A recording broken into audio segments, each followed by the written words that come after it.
right. You know about the Phoenix Lights.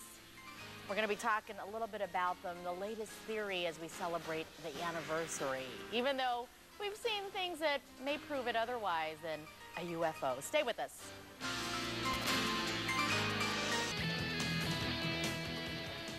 March 13th, 1997. You guys all remember these lights here? It was 14 years ago tonight that phones and newsrooms and 911 call centers were ringing off the hook. The reason?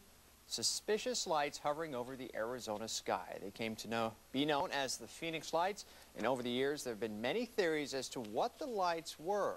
But to this day, the identity of the Phoenix Lights remain a mystery. The experience, some say, was just one of many major UFO sightings, and they say we've been visited for centuries. What proof? Well, one local UFO expert says you just have to look at the mountains. Oh, well, I've been seeing UFOs for about 15, 16 years now. It's become a lifelong passion for Phoenix resident Jeff Woolwine. I do a lot of hiking, a lot of research. I've dedicated 5 years of my life into this type of research. We'll be heading right up there. You can see some petroglyphs with some spirals there.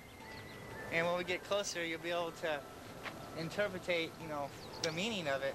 Woolwine was one of many residents to see the Phoenix Lights 14 years ago.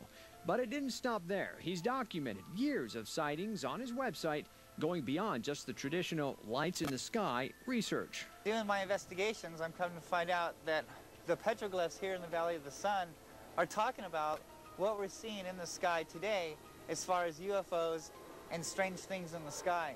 Woolwine says he's found it's been happening for centuries. You see, they didn't have video cameras back then. They had stone boulders to record their sightings on what they saw back in their time. And the evidence is written all over our Arizona mountains. Here on what we call A Mountain, we find this petroglyph here. And it seems to represent a family.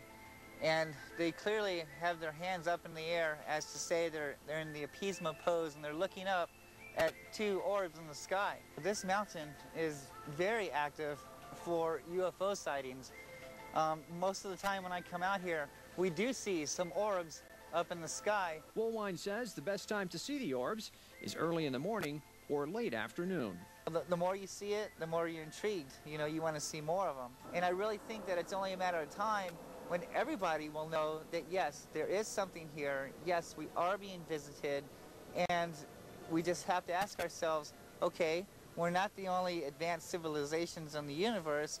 What happens next?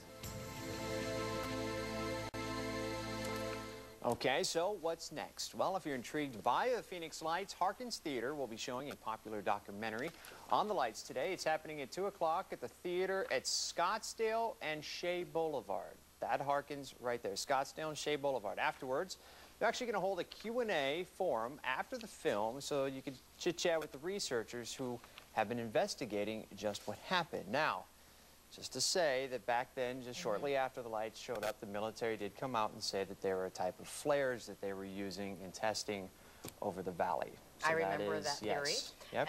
And on my Facebook page, Jay writes, Phoenix Lights was proven on the sci-fi show Fact or Fiction as a hoax. And he says that the show said that it was done with laser lights and sheets of glass. Interesting. Yeah. So, a lot of theories, though. I was at the UFO convention. What was it, about a month ago? We talked about this. So people are still there. Do you everyone believe? has their Do own not theories. believe? Yes. Exactly. Stay with us, folks. We are just getting warmed up here. An hour